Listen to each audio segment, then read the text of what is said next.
Adventures in time and space, told in future tense. Dimension X.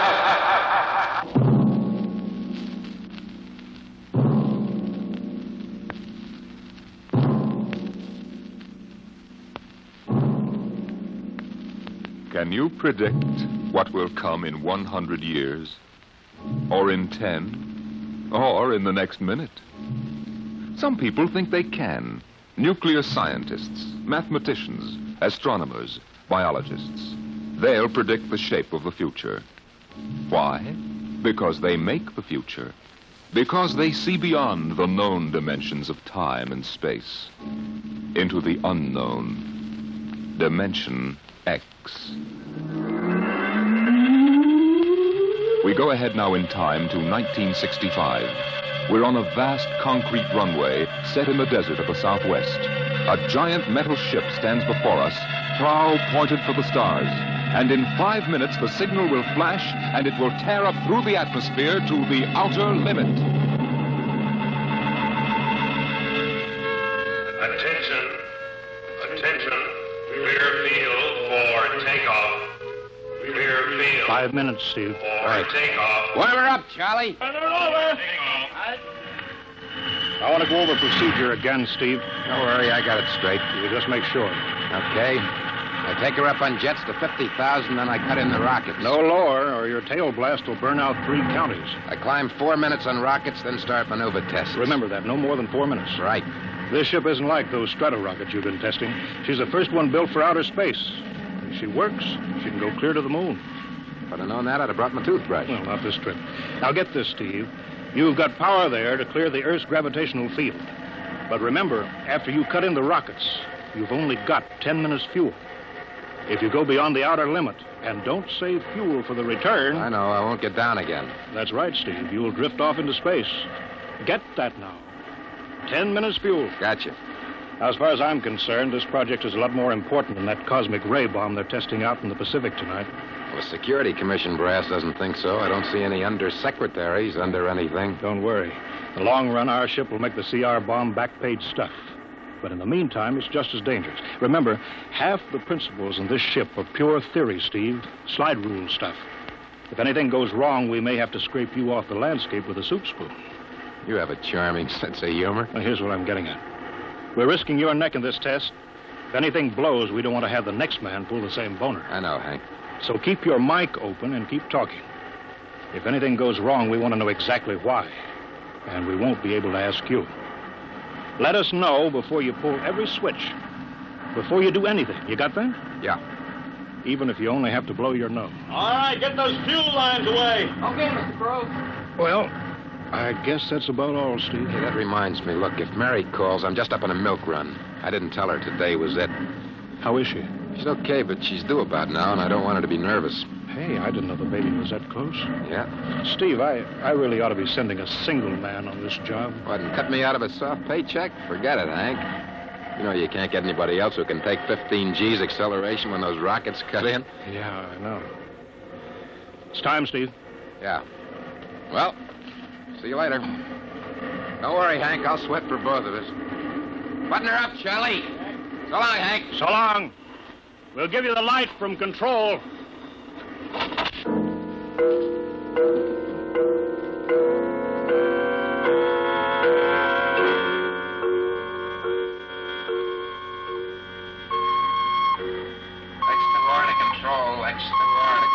Are you there yet, Hank? Okay, Steve. Got you on the speaker. I'm ready to go. Mr. Hanson. Ready on radar, Sergeant? Check. Mr. Hanson, you better see this. What is it, Elsa? Message center for Steve. Mrs. Weston just left for the hospital. What? Hello, Steve. Yeah. Stand by a minute. Shall we hold the takeoff, Mr. Hanson? What? Oh, yes. No, wait just a minute. It's too late now. You going to tell him? Maybe he's got enough to worry about. Hey, what's holding us up, Hank? Something on your mind? No, it's nothing, Steve. I just wanted to say good luck. Clear for takeoff, Charlie? Right. Okay. Give him the light.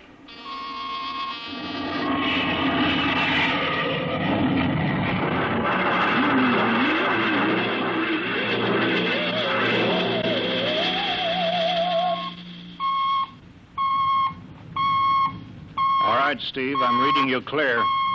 I'm at 40,000. Airspeed 600. She's running fine.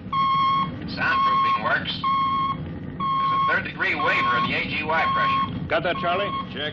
Dead center on radar, Mr. Hanson. 50,000 now. Cutting out the port jet. Now the starboard. I'm off jets. Airspeed dropping. Opening the rocket ports. Switch sticks a little, Charlie. Oxy alcohol pressure at 350. All right, now I'm advancing the ignition key. There goes rocket one.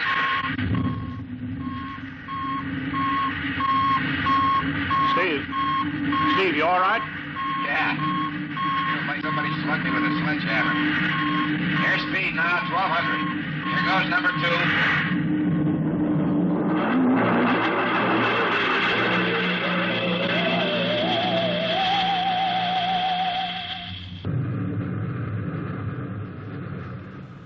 Hello, Steve. Elapsed rocket time is now 4 minutes. What's your altitude? Over to you. Speed 4,400. Still climbing. Altitude 297 miles. All right, you're at the outer limit. Level off for maneuver test. You've got exactly 6 minutes fuel left. Okay. Starting a 3-degree left bank. She's a little sluggish. There, it's all right now. There's a low vibration someplace. Maybe the cockpit hatch. Now I'm straightening out. 5 minutes fuel left. Now I'm starting a 3-degree... Hey! What's the matter? What's wrong? There's something up here. Something shining. What are you talking about? There's something above me, Hank. I'm going to chase it. Steve, you're at the outer limit now. I can see it plain now. Steve, don't go any higher. You've only got 4 minutes left. You've only got... Getting static. I can't hear you, Hank. It's dead ahead now. Going to make a pass at it. Get a good look. Hey, it's swerving to meet me. It's dead ahead now. It's dead ahead.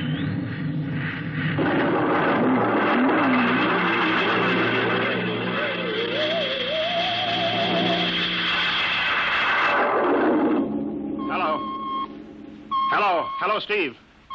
Steve, come in. 9 minutes fuel gone. Still no sign on radar. Hello, Steve. Steve, what's happened? Charlie, get out the crash squad.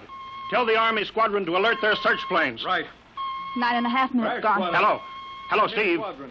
What's happened? Where the devil is it? Charlie, Hello. for Mr. Hanson. Come in, Steve. We need a search squadron. Come in. No, Mr. Hanson's busy.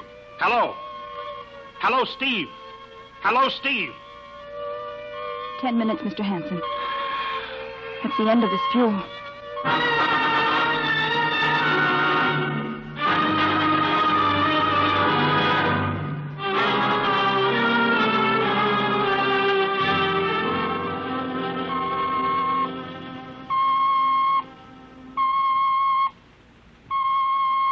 How long's it been now? 10 hours, Mr. Hanson.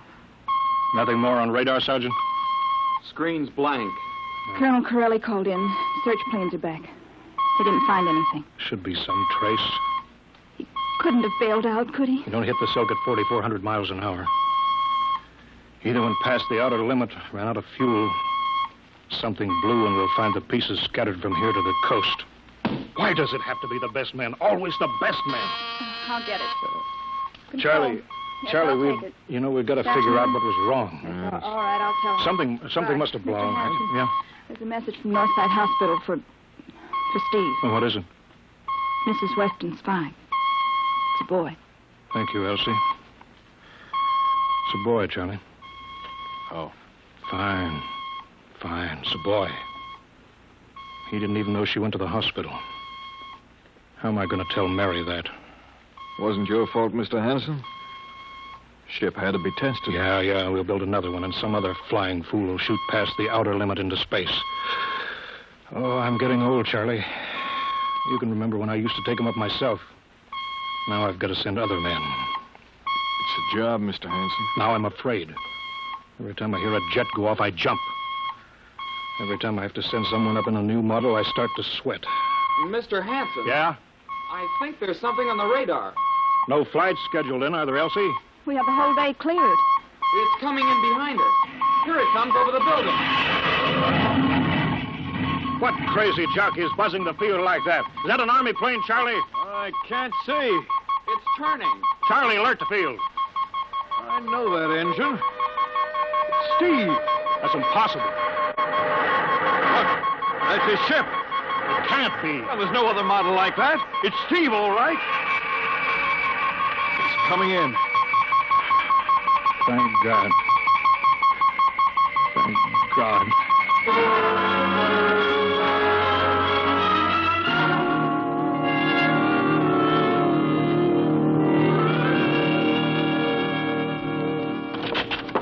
All right, sit down, Steve. The quicker we get this done, the quicker you get over to see Mary and the baby. Hank, Elsie, give the order to check and refuel the rockets.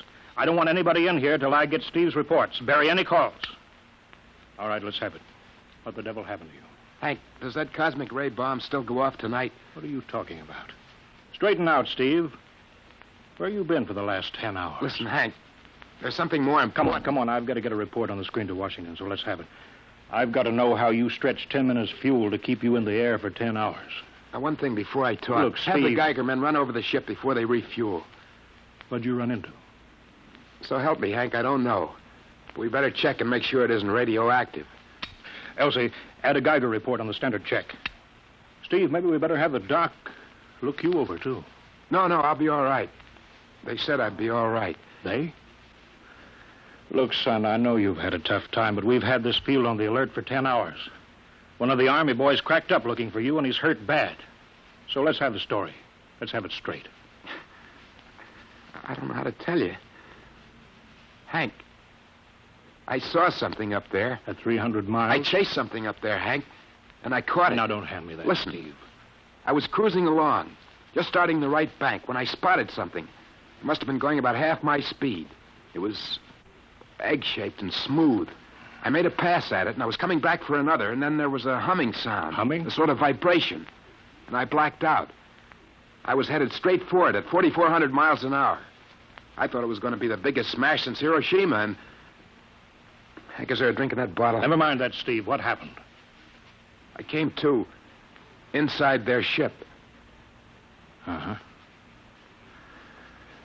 Steve, this whole thing has been a devil of a strain on you. I'm going to call Major Donaldson from the Army base. Ask him to sit in. Psychiatrist? Yeah, that's a good idea. Let him run his tests. He'll tell you I'm not kidding. Because, Hank, unless I miss my guess, I've just been tipped off to the way the world ends.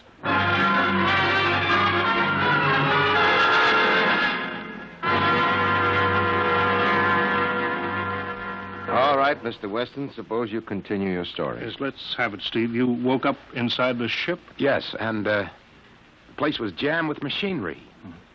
Dials, blinkers. I couldn't recognize anything. And you were surrounded by these men from Mars? I didn't say anything about men from Mars.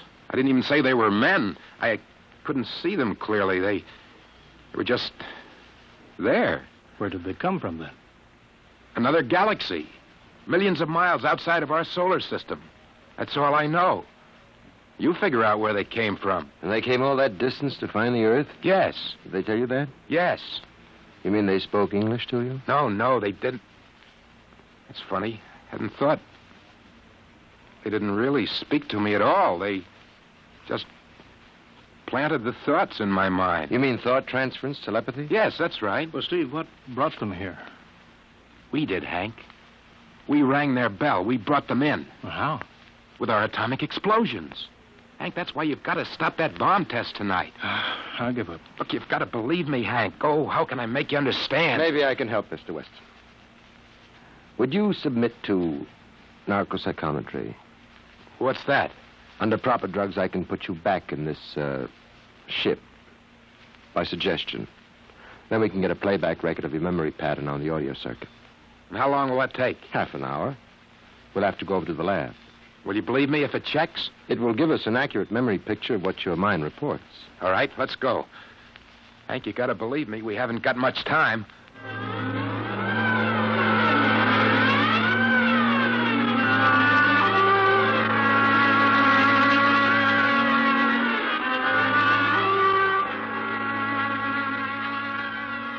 You should be getting drowsy now.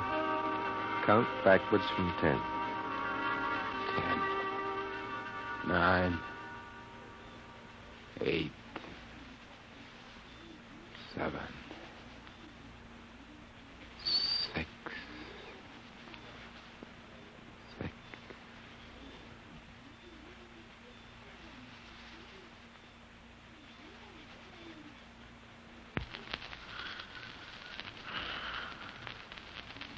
He's under. Now we attach the head plate electrodes. The cortical pickup. Look out for that wire, Mr. Henson. 3.0 setting. 31.3.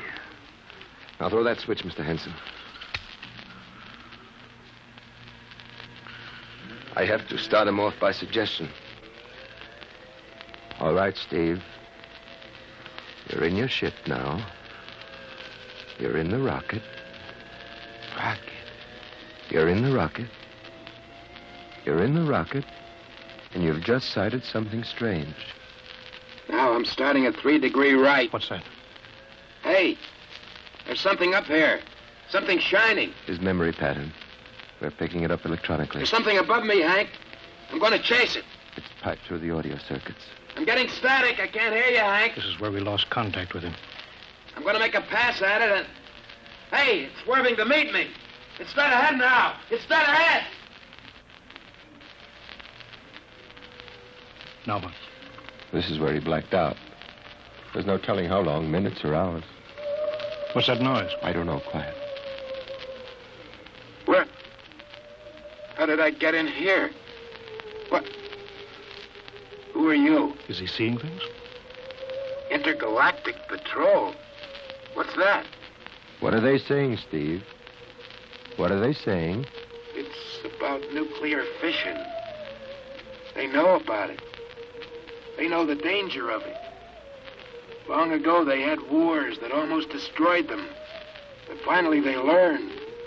Now they've outlawed war. Go on, Steve. They patrol space.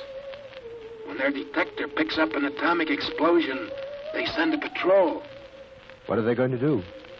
They've quarantined us. Quarantine? They've isolated the Earth. Because we don't know how to control ourselves yet. Until we learn, we'll be a menace to the whole universe. What is this nonsense? How are they going to do it, Steve? They've spread a layer out here of... I don't know how to call it. All around the Earth. It's miles deep.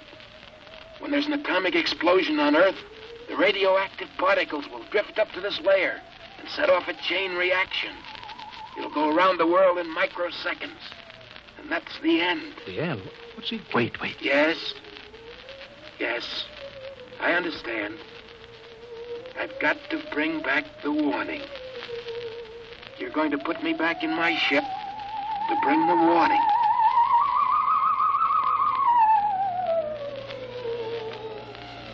Now what? Blacked out again. I guess that's all. What does all that mean? It's what he remembers. You don't think that really happened? No. Narcopsychometry circuits produce what he remembers. It just means that Steve believes this happened. I don't like to see this.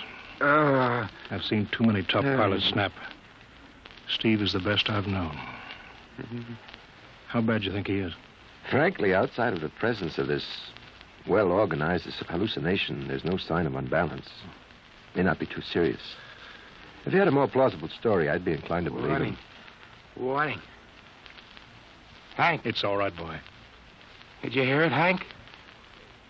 You understand? Sure. We've been quarantined. Let me give you something to make you sleep, Steve. But don't you understand?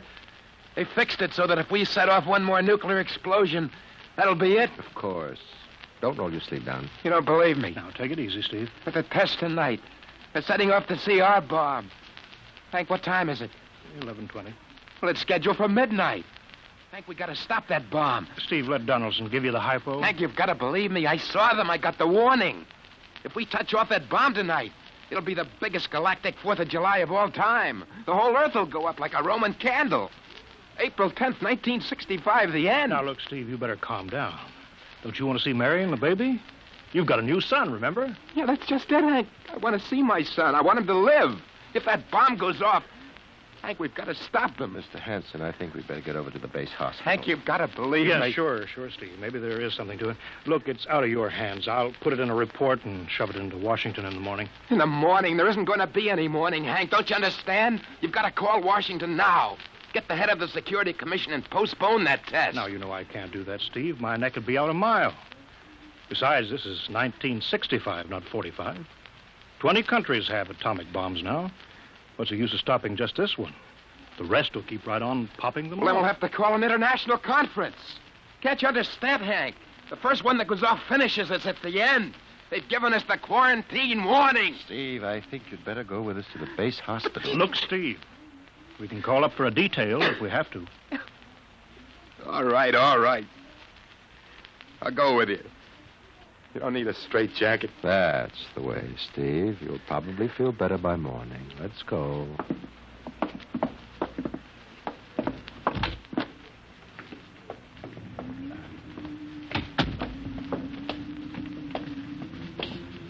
Well, Steve, tomorrow I'll drive you over to the hospital to see Mary and the kid. Sure. Look at the ship under the floodlights. Pretty, huh? You'll be flying her again soon, don't you worry. Yeah, I guess so. What you doing out in the line? The refueler? Yeah, we got Clausewitz coming in tomorrow from Denver for another test. Figure we give you a day off. That's good. That's fine. Steve, come back. Come on, Donaldson. Steve, wait. He's heading for the rocket. Look, there he goes up. That crazy fool. We can't get at him now. That covers armor glass. He's waving. Yeah, towards control. What's the radio? He means the radio. Come on. I should have gotten help.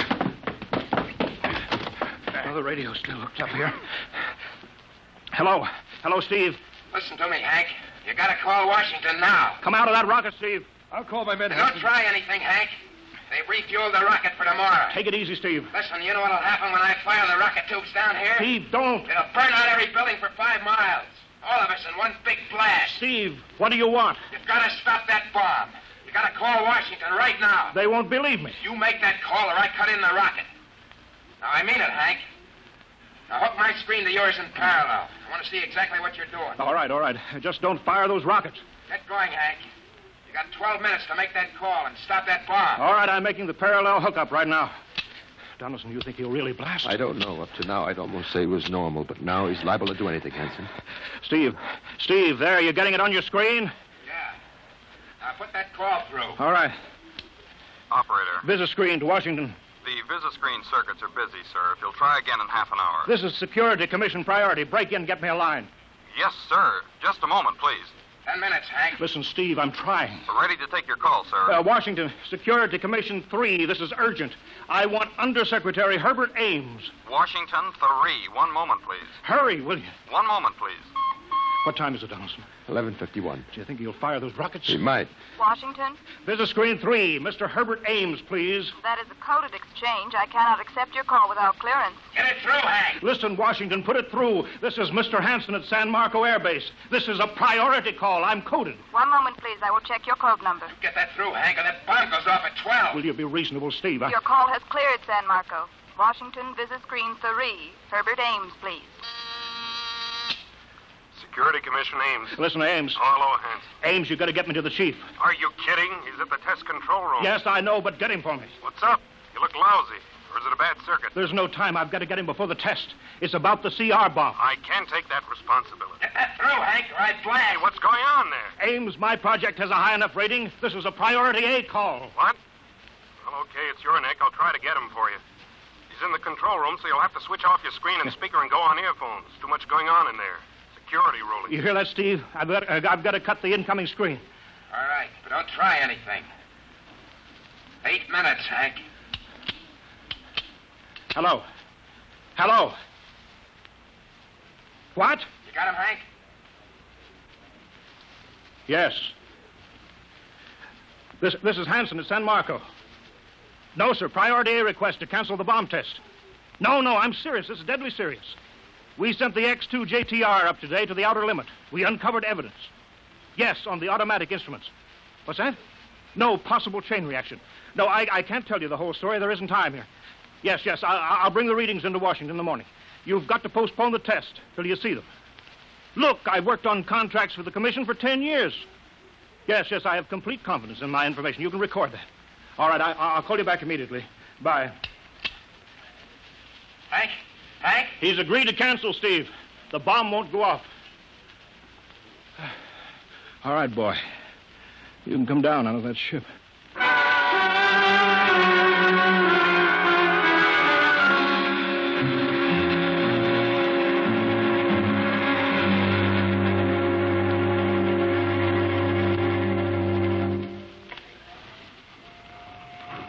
He's opening up. Here he comes. All right, Steve. Come on down. Sure, Hank. Just a second. Hank, I was scared. I was plain scared. Easy now. It's all over. The bomb won't go off. Thank God. Look, I want to see Mary and the baby. Can you get me transportation now? Oh, wait a minute. It's almost 12. They won't let you in the hospital now. I want to see the baby. Sure you do, but you've been under a strain. I've got a shot for you here, Steve. Give you a good night's sleep. All right. Roll up your sleeve. Yeah, here. There, that'll make you sleep. Sergeant will find you a bed. Yes, sir. Come on, Mr. Weston. Okay. Good night, Hank. I'm kind of beat. It's been a tough night.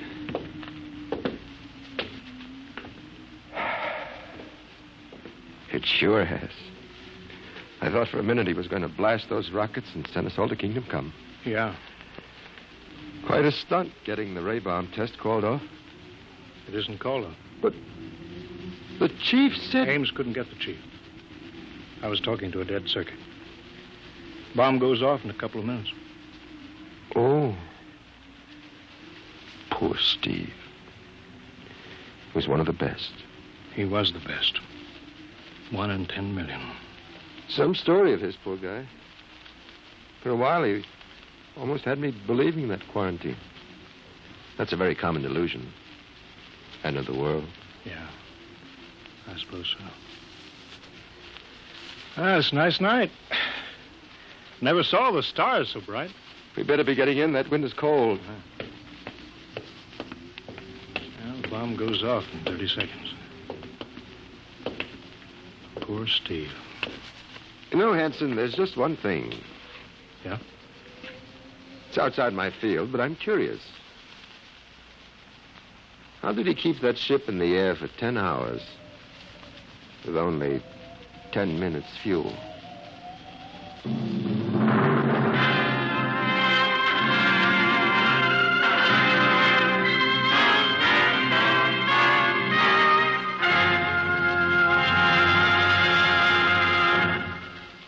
You have just heard The Outer Limit by Graham Dorr, an adventure in time, space, and the unknown Dimension X.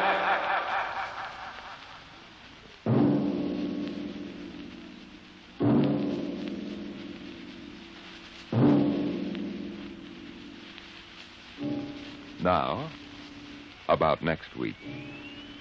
Have you ever heard of the Mark III? The amazing electronic brain at Harvard that instantly solves the most complicated scientific problems. Suppose you had a mechanical brain like that in your house. A robot that was always at your service, so that you could just sit with folded hands and relax the rest of your life. That would be nice, wouldn't it? Perfect. That's what they thought when it happened in the year 2006. But they were wrong, terribly wrong. How? I'll tell you next week. Tonight's story, transcribed on Dimension X, The Outer Limit by Graham Dorr, was adapted for radio by Ernest Kenoy. Featured in the cast were Joseph Julian as Steve, Wendell Holmes as Hank, and Joe DeSantis as Major Donaldson. Your host is Norman Rose. Music was by Albert Berman. Sound designed by Sam Monroe. Edward King directed.